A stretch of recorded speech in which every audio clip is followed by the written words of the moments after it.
Good afternoon, everybody. I thought I would just keep this one going for correlations, just because it's same thing I just did a video on, but just harder. They go through z-scores, hypothesis testing. It's basically just correlations, but like the harder version of it, a more in-depth version of it. So I know last time I did one by hand all the way through, and I give you all that information about all the stuff.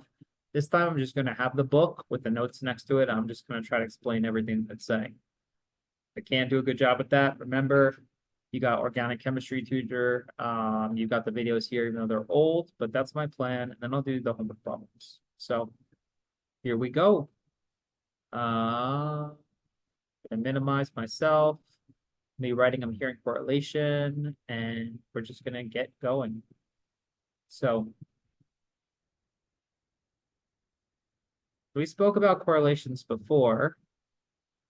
Remember, this is paired data. This is what we're talking about, right? So some of this information is just from the last video where it talks about correlations, but they also talk about hypothesis testing. Now, I know I mentioned this the very first day, but this is where we finally get to see it. Like when they say hypothesis, null hypothesis, then we have alternative hypothesis. We have the idea of a one-tail and a two-tail. Now, I'll explain this real fast first. So, null hypothesis means our goal is to reject this thing. Our goal is always to reject the null. Why do we reject the null? Because why do we want to reject the null? That means this can predict it. The null hypothesis is basically just saying the mean of the predictor is the same as the mean of the outcome. There's no trend in the data. There's nothing happening. One tail is basically saying that we know one way. Either it's going to be bigger or less than. It's going to be more or less. Two-tailed means we have no idea which way it's going to go. We're predicting a difference, but we don't know what it's going to be. But one tail is like where either it's going to be bigger or one's going to be definitely less. Okay. Hopefully that was helpful. Just a little bit of info to start. Okay. So here's our definition: correlation of two variables where one variable is associated with the other variable. Our whole job is to say that one predicts the other, or it's one's related to the other. So you see how it says the word relation in it? Correlated. It's not a cause, correlation. I always think of it as a prediction, but you can think of it they're just related. They are highly related. They are significantly related. That's what it means. Okay. Math would always tell you what you're supposed to do with it every time. For example, data consists of jackpots. We will determine whether there's a linear correlation between variable X, the jackpot amount, and the number of tickets sold. That's cool.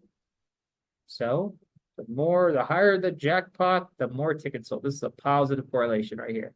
Definitely see by the data, if I drew a line through this is going to be a positive business right here. Okay, so here's a scatter plot. This one also looks positive. It looks like positive. Sweet, it says positive. This one's totally negative. Most of them are sloping down. It's highly negative. I'm going to guess, I don't know, 0.9. Nice. Almost a -1, and this is a none for sure. Yeah, it's almost 0. And this is one of these, another non-linear relationship. Even though it's curved, I can just draw a line through it. Okay. We see a pattern. Definitely see a pattern, but it's not a straight line, so it's no relationship. All right. So measuring the strength with R. So this is our whole idea. We have to see how strong the relationship. The stronger the relationship, the straighter the line. See how this one's kind of weak? This one's stronger. They're more bunched together. They're more sloped. However you want to visualize it, okay? All right. So by using formula 10-1 and 10-2, this linear correlation coefficient is sometimes referred to as the Pearson product moment correlation coefficient, an order of Mr. Carl Pearson, who developed it.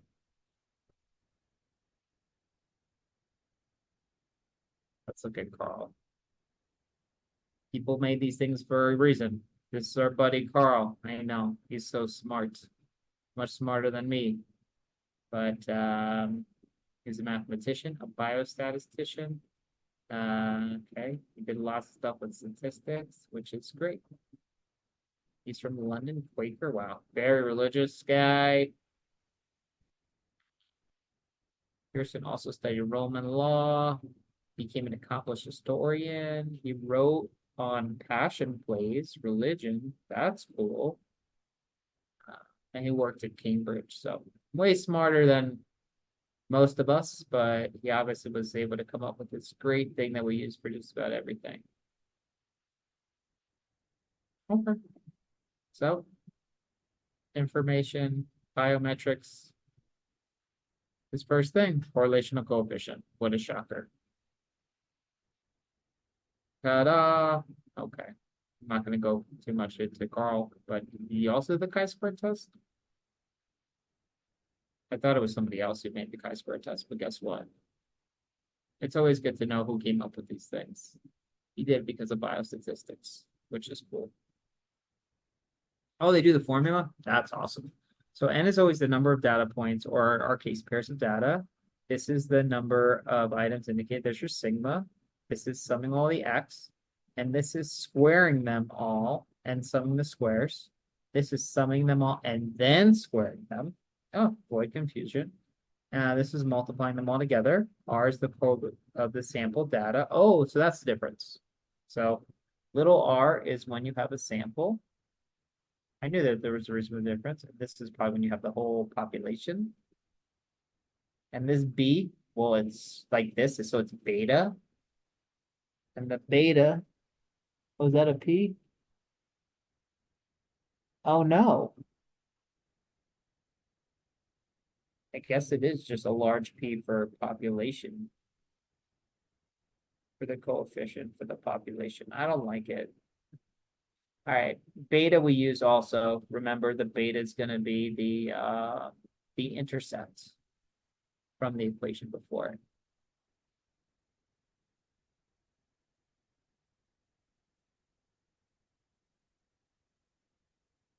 Oh, sorry. I don't know how that happened. All right. Oh, and they gave you the formula. So I did this whole formula last time, which is totally fine for getting all the calculations. And then they have with the z-scores, which is nice too. This is doing the whole thing, and this basically means getting the z-scores. Where z denotes z-score for an individual value. Obviously this one is way smaller, but you have to like, this encompasses this whole thing. I did this one last video, so you can watch me do the whole thing. Round to 3 decimal places. Oof, I might have messed that up in the last video. So now we know that this book says the R should be 3 decimal places. And if you don't do it, guess what? I sadly have to take off points. It's all about the modern conventions for this. Okay. Okay. Now using p-value from technology to interpret R. Use the p-value and significant level alpha as follows. Okay, so here we go. So we take the p-value. If the p-value is less than or equal to alpha, and alpha we know is usually 0.05. This means if we're less than 0.05, if our p-value is less than 0.05, we can say it's significant. There is a linear correlationship. We can say significantly, there's a relationship. That's basically what this means. We can say, yes, there's a relationship. And this lets us do what? This lets us reject the null, which is what we want to do. If our p is greater than alpha, so if it's greater than 0.05, what do? We accept the null hypothesis, which basically says that this means there's no relationship. The null hypothesis here, there's no relationship.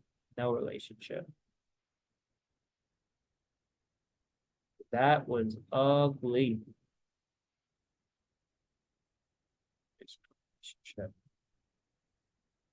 Okay, cool.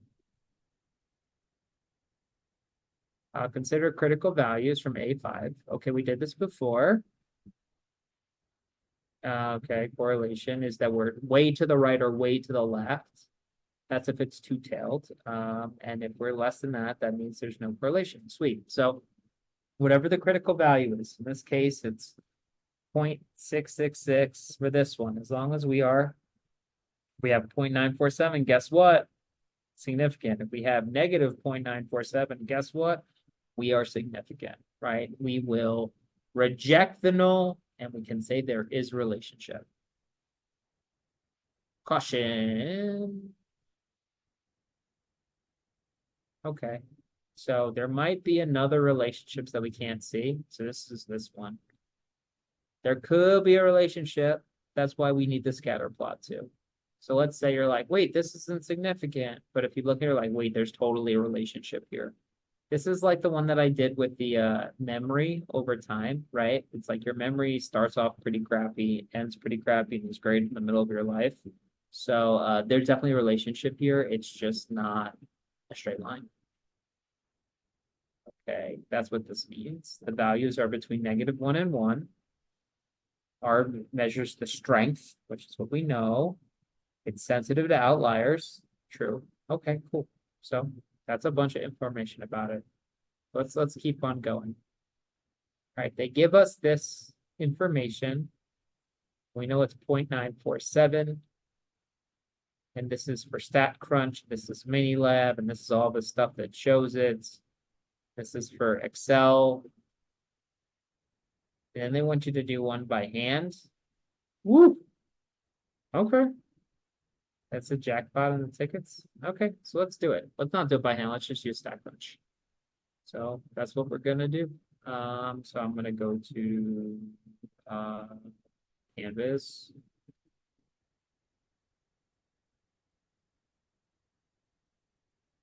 I go here. I'm gonna go to my math lab and I'm gonna StatCrunch this and then just show you that it works. I will show you this again for sure. So we're gonna open my math lab. We're gonna have StatCrunch be our friend. Here's our data.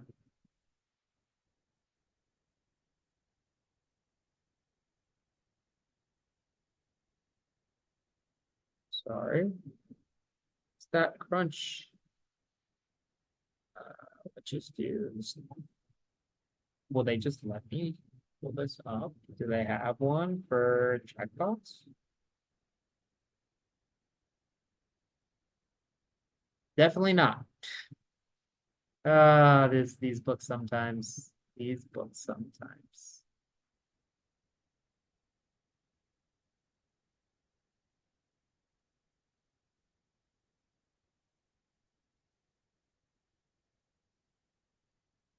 I had to do this last time. It's being really annoying.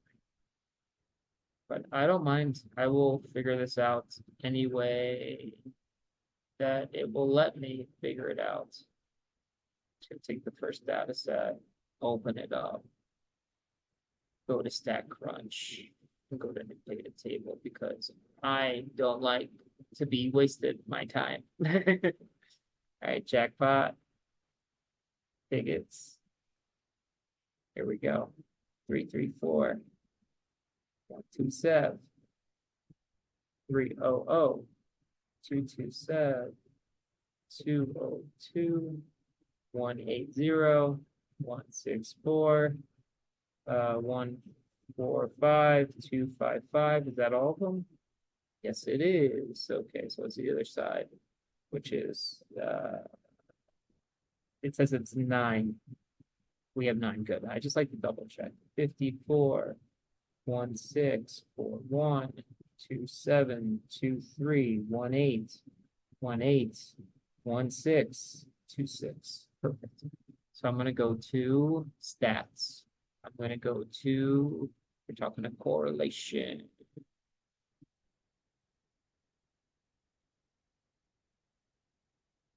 don't see correlation. Is there one that just says correlation here? Covariance, correlation. Cool. So I can just put in jackpot. Okay, so jackpot and tickets. Um, now they say they wanted two-tailed. I'm fine with that. Okay, let's do it. Let's compute this thing. Correlation between jackpots and tickets are 0.947 and 0.001. 0.947 and 0.001. How come they didn't give me the critical R? So I'm gonna do it again. I want to make sure I get everything that you guys need.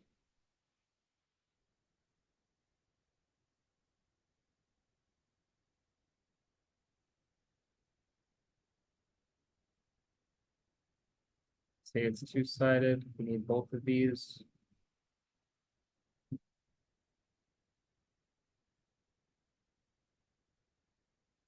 Doesn't have it. Doesn't have the critical value. So you know what I'm going to do? I'm going to cancel that. I'm going to cancel that. And I'm going to actually do I'm going to do the linear regression. That's what I'm going to do. Sometimes you just got to go with it. Regression, simple linear regression. I'm going to say that the jackpot caused the tickets to go up. They say they wanted two-tailed, boom, hypothesis is 0, just not equal to, that means two-tailed. If I went this way, boom or boom, that would be one-tailed, because we would guess the way. Fine line plot, that's fine. We just need the critical value. The confidence interval I'll explain later. Okay, let's see if it gives us that critical value. We got our p-value, which is good. All right, we got our 0.947, which is what we like. Where's that critical value? Our critical value should be 0.66.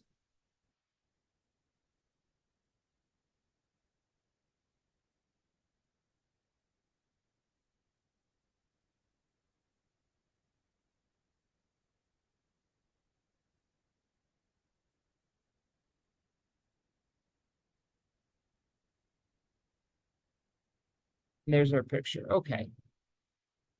Maybe I'm blind and I'm just not seeing it. So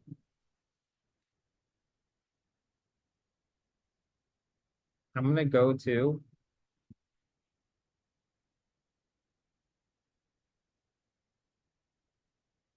look at it on Excel. I know I saw it before, but we all make mistakes, right? I'm gonna insert a line above just so I have this. I have jackpot and tickets. I'm gonna go to data. I gotta move my face. I'm gonna go to data. I'm going to data analysis. I'm gonna go to regression. The Y is tickets. Yep, everything looks good. Let's click OK. So what did I mess up? The input of the, I have an extra line. So I gotta make this 10. Gotta make that 10.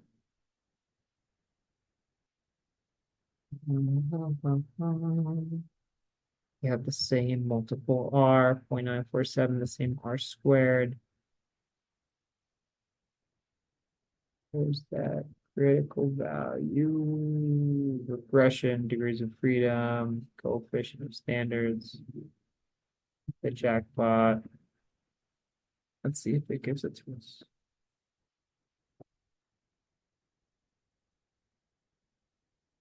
Doesn't have it.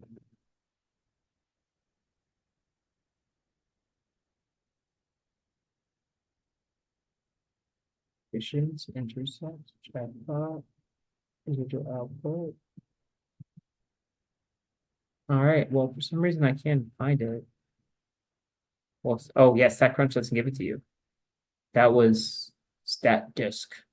So I guess we don't even get it. Well, at least I showed you how to get it in both ways. That's weird. It doesn't give you the critical value in StatCrunch, and it doesn't do it for Excel. Okay, so it's just the way that it's just the way things work. This is SPSS. I've used this. This is the one that I've used the most. I think it's probably the best program for this sort of thing. But all the programs kind of do the same thing.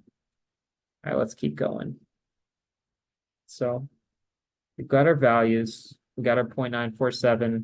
No matter where you slice it, we get this 0.947. All right, so I might as well keep going. Here's our 0.947. This is, we did all of the math to get there, and you can watch it in the last video. I go through these steps. It's nice they show you it though. I'm a fan of the book. All right, so I was gonna sneeze. Oh. So how do we get the z-score? The z-score, nothing crazy. To get our z-score, remember, it's just our data point minus, this is the mean. So we did this before, over what? The standard deviation.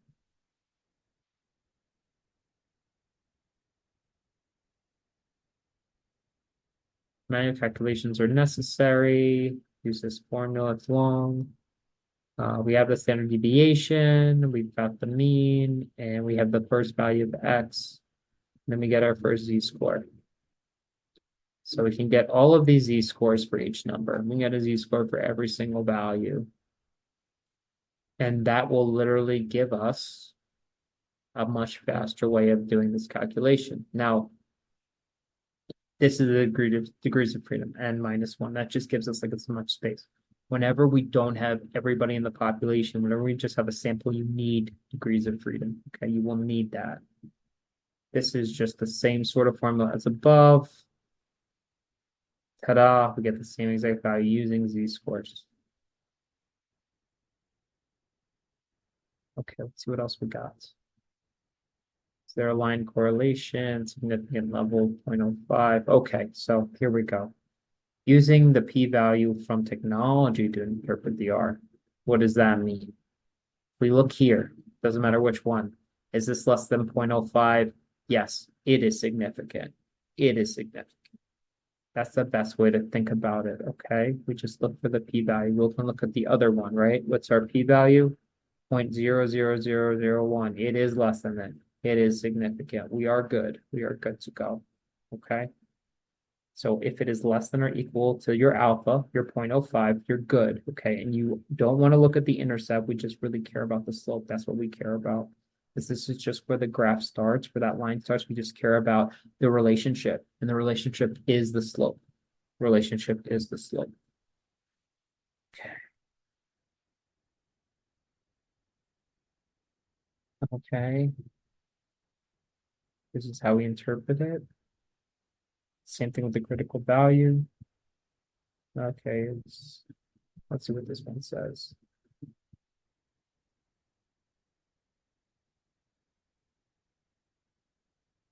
Examples of a spurious correlation.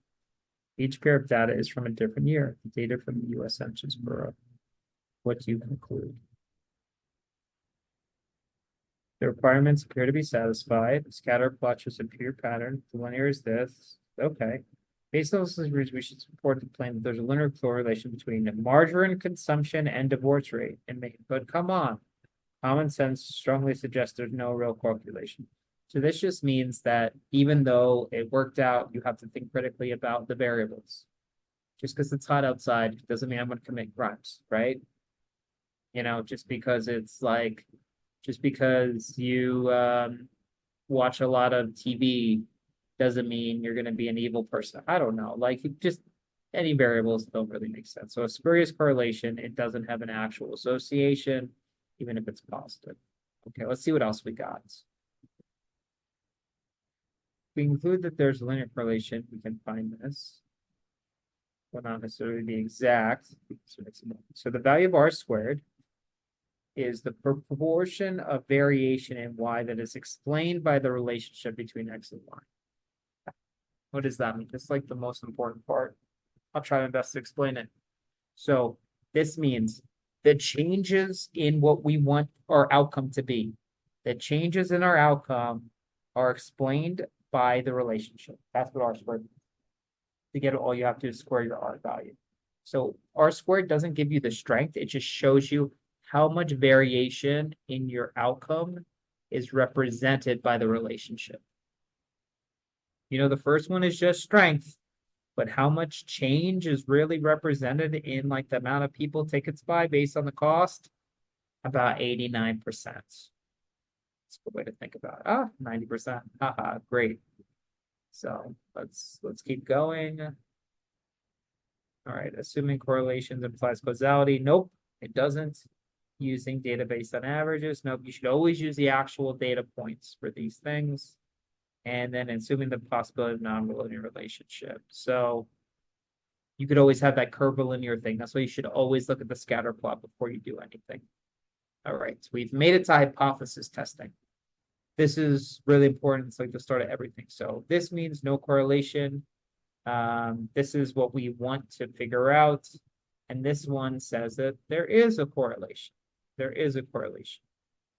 So P is for, I hate this symbol. That's okay. So this means that our R value, this R value that we keep playing with since the very beginning, right? Since the very beginning, the first thing we're looking at R, which is the strength, right? Where were they? Here, these R's. The null hypothesis is that that's going to be 0. See, it's almost 0, right? Really close to 0. Sorry, this one. This is this for this picture. Really close to 0, right? Really close to 0. No relationship. Now, your alternative could be like, I think it's going to be positive, or I think it's going to be negative. That's one tail. You're just like, I think it's not going to be 0. That's two-tailed. Two-tailed are harder to prove because we didn't have an idea. The stats will be a little bit different as we go through it. All right. And here we go, our test statistic. This is the important formula. I knew we'd get here. So this test statistic is what we're looking for. The formula isn't crazy, okay? The test statistic, or T, is R, which is your what? R is your correlational coefficient. And then we have the square root of 1 minus R squared over n minus 2. And this is your degrees of freedom right here, okay? That's how much freedom we have to play with based on how many people are there. So let's do an example. I want to make this clear. All right. We have 9 pairs of data, and our correlation is 0.947. This is the same data we've been using the whole time. So ready? We've got our R, which is 0.947 over the square root of 1 minus 0.947 squared, which we know is R squared, which is a number we need. This is how much is proved by the relate. This is the relationship. This is how much the relationship proves the changes in Y. And then we just have to take 9 and minus 2 for 2 degrees of freedom. So numerator is the same. All we have to do is the denominator. So we have the first step for a problem like this is I will just take this whole piece itself. 1 minus 0.977 squared over 9 minus 2. I always do the top, bottom, then I root it, okay? This is just the denominator, but because there's a fraction in it, I will always do top, then bottom. Okay, so here we go.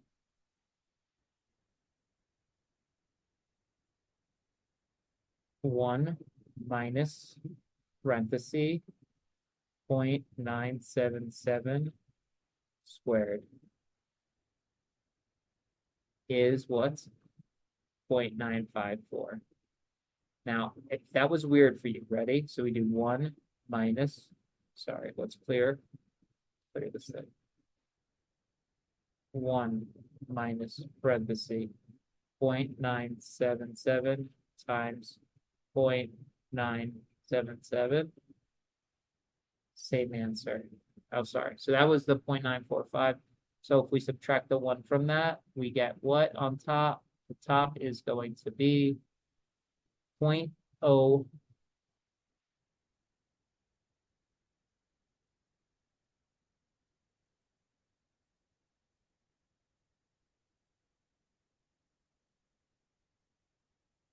Our top is 0.045471.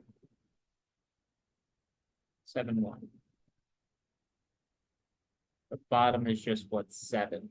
So we take this, we divide it by 7. We have what?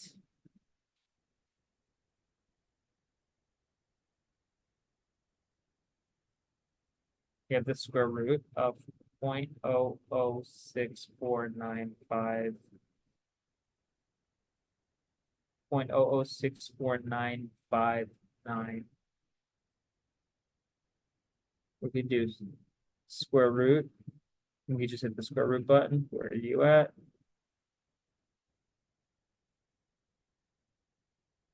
Square rooting that answer. It just looks so weird doing it this way. Ugh. Sometimes it just looks weird and I'd rather do a calculator, but I want you to be able to see all my moves. So, you know what I'm going to do? So you can see the moves. Might as just well put this in Excel. So we have equals parenthesis 1 minus parenthesis 9.77 times, sorry, 0.977 times 0.977. 0.0454. I need to do equals this divided by 7. And I have to do the square root of that. So equals square root. Oops. Equals square root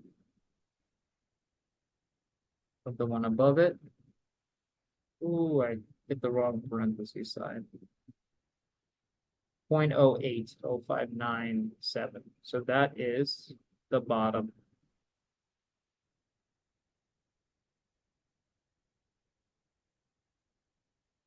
And so our final move, all we have to do is equals 0.947.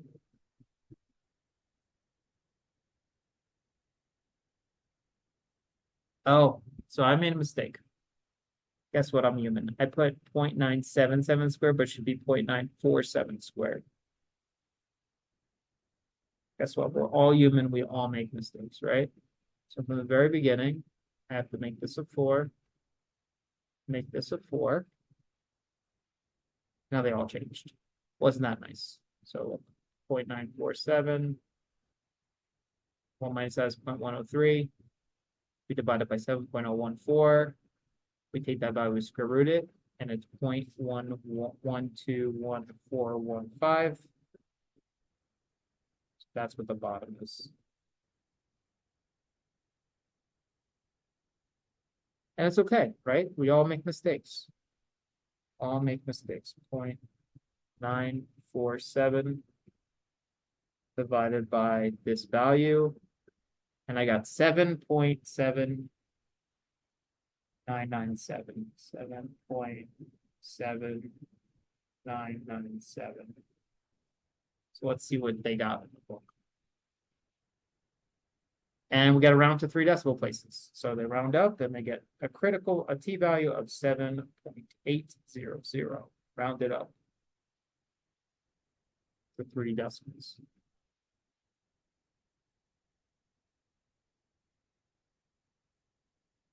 With this, table 8-3 shows test statistics at 7.8 yields a p-value that is less than 0.01.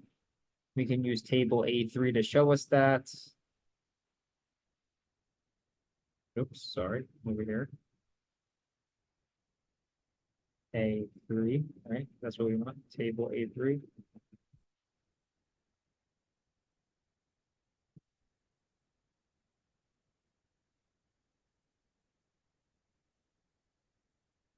Maybe it's above us.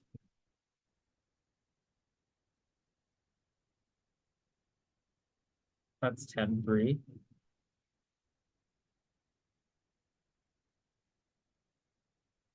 Oh, it's not in here. I wish it would just link to the tables. That would be so much better, right?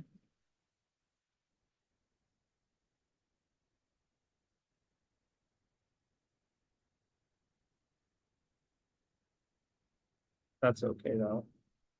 I would just look at it on the stats page. You'll see that it's just a total match, okay, every time that happens.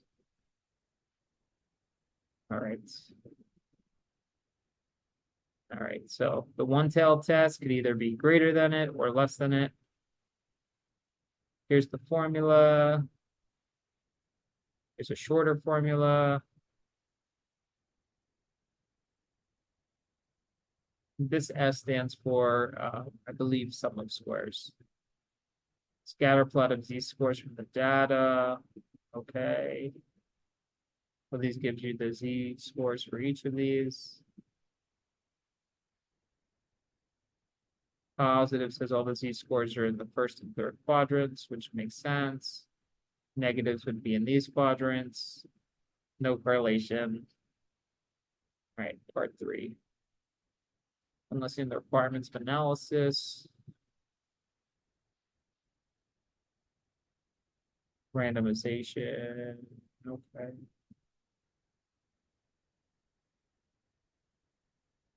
Randomly shuffling the ticket data. Randomly shuffling the ticket data.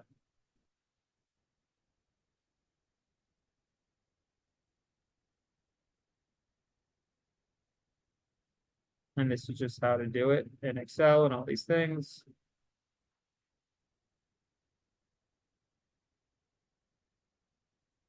Let's see it on Excel. So I'm assuming I'm at the bottom. Yeah. All right. So before we actually jump into it, I'm just curious to what they have for this. Click on the XLStat tab in the ribbon and then click modeling data. Okay. See what that means.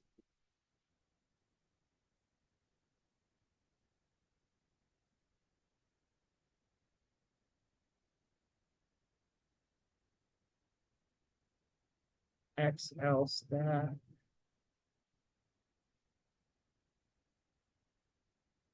Is it just in data analysis then?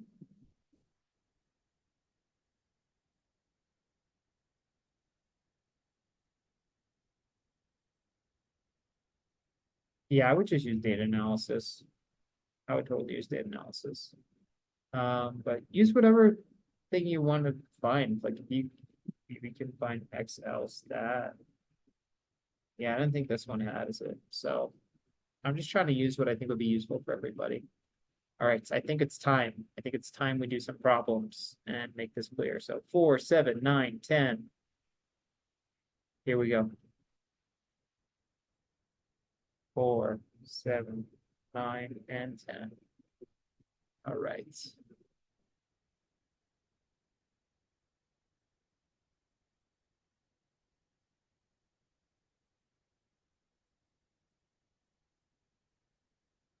Now let's see what 4 has in store for us. Number 4, match the values of the R scatter plots, 0.266. All right, so here's 4. There's multiple parts. So we got 0.268. Okay. We got 0.992. We got -1. We got 0.746. And we got 1. Cool, cool, cool. All right. This one's a straight line going down. I'm going -1. So I'm going to say A. Is it by letter? Yeah, it's by letter. So A is -1. Boom. All right, let's see B. B is positive, but not super slopey. We got these 3 choices. I'm going to go with 0.746 for right now, but we'll see what happens. Maybe different. This one is positive, but barely anything going on. So I'm going to go with this is C. This is almost fully straight. This one's got to be D. I'm assuming this one's going to be a fully flat line straight. Yes, it is. This is what I'm thinking. Could be wrong, but this is what I'm going with for number 4. All right, let's try 7. In exercise 5 through 8, use the significance level 0.05 and refer to the displays.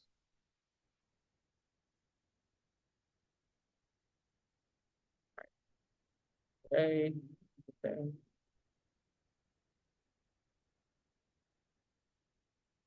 First two columns of dataset 14 word counts in Appendix B list the 56 pairs of words spoken in a day by men and women. All right. Backcrunch results are shown in the accompanying display. There's sufficient evidence for the claim that there's a linear relationship between the number spoken in a day by men and women and a couple relationships. All right, what a weird one. All right, so we know that it is 0.31. Ooh, not a lot, and this is 0.10, so this is less than 0.0, sorry, this is bigger than 0.05, right? Our R square is here, well, it's just 0.1. Sorry, that's not what we want. This is 0.31, standard of error. They're not giving us what it is, but with just 0.1, to me, 0.3 is so flat. I'm gonna say no. I'm just saying no. I want something like 0.7, 0.8, something way higher than that. So even though there's 56 people, for me, number 7, I'm going with no. If you come up with a better reason, please write it in. I'm sure there's a better reason based on this data. I'm gonna say not statistically significant. And what am I gonna do? I'm gonna accept the null. I think 0.3 is just too low. That's what I think. All right, what's the next one? 9. Let's check out 9.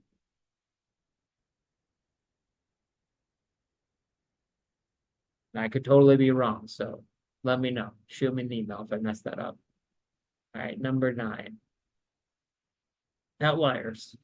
Refer to the mini tab generated scatter plot.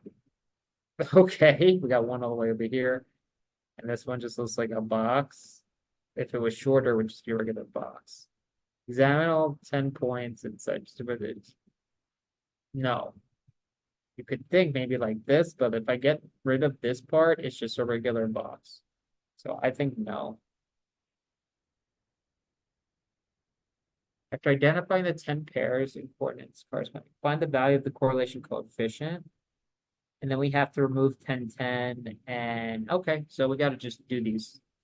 Each one of these are points. So we could use Excel. We could use any one we want though. So here we go. The first point is 1, 1. The second point is 1, 2. Oops. Third point is 1, 3. My tab is not working for me. All right, the fourth point is 2, 1. I got 2, 2, and 2, 3. Here's 2, 2, here's 2, 3. Then I have 3, 1, 3, 2, 3, 3. 3, 1, 3, 2, and 3, 3. Awesome. So let's make it happen. Oh, sorry, and I forgot 10, 10. All right, so first thing I want to do is go to data. I'm going to go to data analysis, and I'm going to go to regression. And this first one is the Y, and this one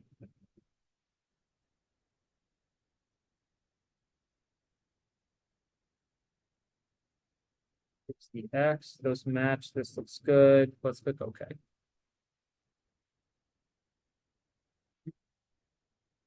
Says it's significant.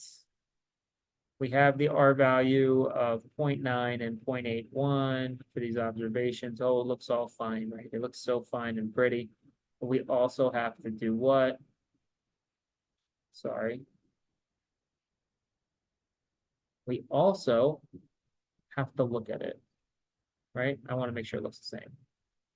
Let's insert.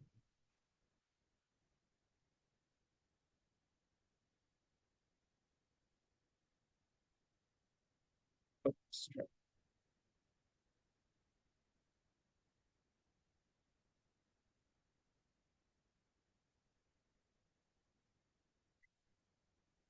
Cool. All right, so there's our pretty picture. Now I'm going to do the same thing again. Okay, I'm going to do the same thing again with these without it. Right, insert.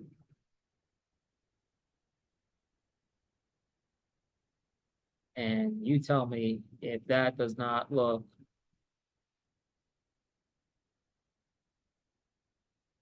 like something we want to actually work with. Doesn't look like the right thing to me. Yeah, it's 0. See, that's the outlier. When you take it out, boom, it goes away. And even when we look at this, so let's do, all right, so let's do a data analysis of this thing, a regression.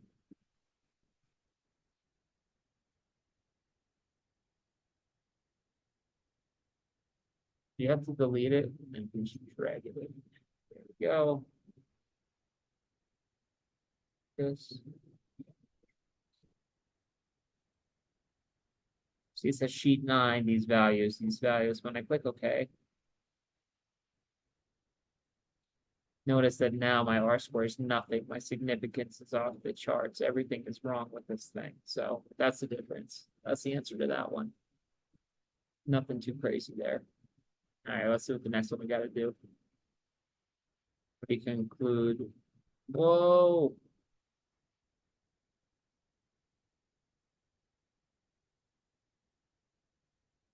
A single pair of values can say something significant when it's really not. That's what they're trying to get at with that example. All right, and finally 10. So you'll have 2 to try yourself. Clusters refers to the mini-tab generated scatter plot. 4 points in the lower left corner, measurements for women. The 4 points in the upper right corner are for men. Examine the pattern of the 4 points for the lower left hand correlation for women. Oh, here it is. Okay. So the lower left, this is women only. This is men only. Okay.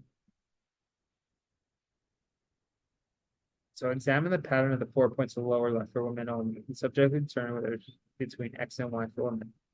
If I'm just looking at these 4 points, no. Find the linear correlation coefficient of the left-hand corner with the 4 points in the upper right-hand corner have the same linear coefficient. I don't know. We'll find these out. So might as well do this. I'm gonna use StatCrunch. Always gonna try to go back and forth as much as I can. Though you guys can probably tell I'm not the biggest StatCrunch aficionado. Sorry. And this will be the last one I do.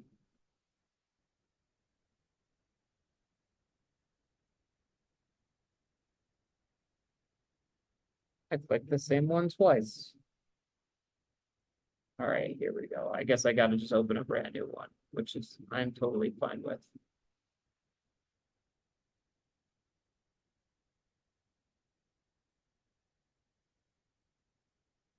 This is the video that's going right now.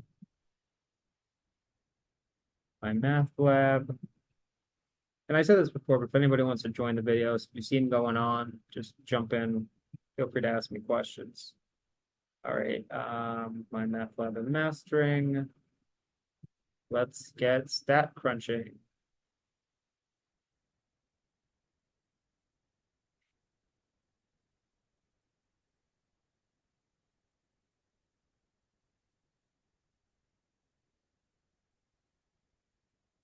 Work one time. All right, so as usual, if it doesn't work, just open a random one. That's what I'm doing. And then I just go to StatCrunch and I go to new data table, right? That's what I've been doing. Yeah, that's what I've been doing. Okay, so let's make this happen. We know women are at the bottom left, men are at the top. So here's women, here's men. Oh, wait, sorry. What are they? Does it even say what the variables are? It just says measurements. So I'm just going to call them X and Y for women. So women X, women Y. And I'm going to do male X and male Y. Okay, so the women X is 1, 1. Then we have 1, 2, and I have the 0.21, and I have the 0.22. Men, on the other hand, I have the 0.99. I have the 0.910. I have the 0.109. And I have the 0.1010. Okay. So the first things they're asking us, determine whether there's appears to be a correlation for X and Y in women. I don't think so. Correlation with X and Y, I don't think so. So now they want to fire for, and they want to know if it's going to be the same. So we'll do it in order, the order they want. So the first thing I'm going to do is I'm going to go to summary stats, correlation, women. Oh, I still gonna get a two-sided feedback because I have no idea what this is about. I'll click compute. There is no correlation. Cool. It's gonna be the same for men. I highly believe so. So let's do one for this. For the men.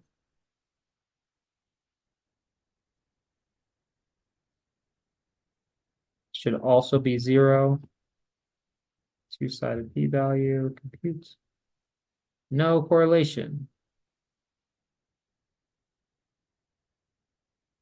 Cool. So we know that there's none for either.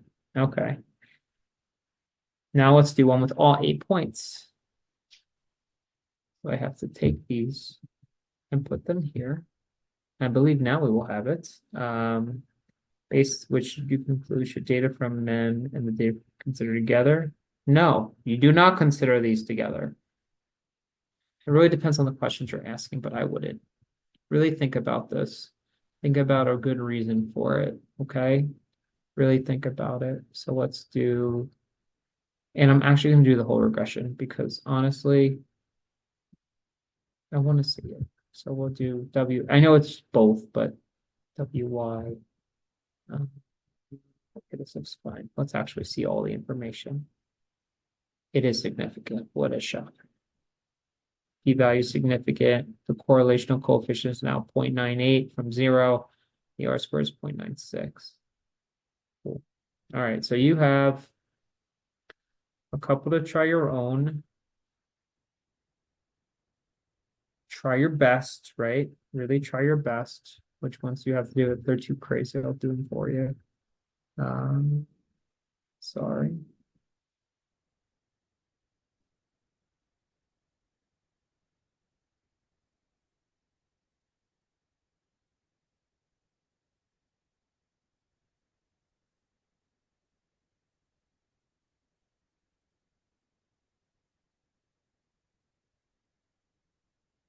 All right, so if these are too crazy, 16 and 17, using the data from 15.5 that there's a linear correlation between the distance of the ride and the tip amount.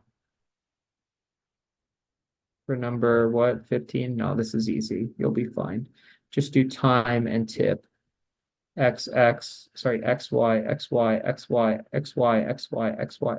Either use StatCrunch or Excel. And then for 17, yeah, no, you can totally do those to yourselves. They're easy. Let me know if you have questions. I know this stuff is hard. It's hard for me to try to explain it all, you know. I'm doing my best, but seriously, just reach out if you've got questions for me. I'm here. Email, reach out. Stuff's gonna get tougher. And I'll do my best to explain it.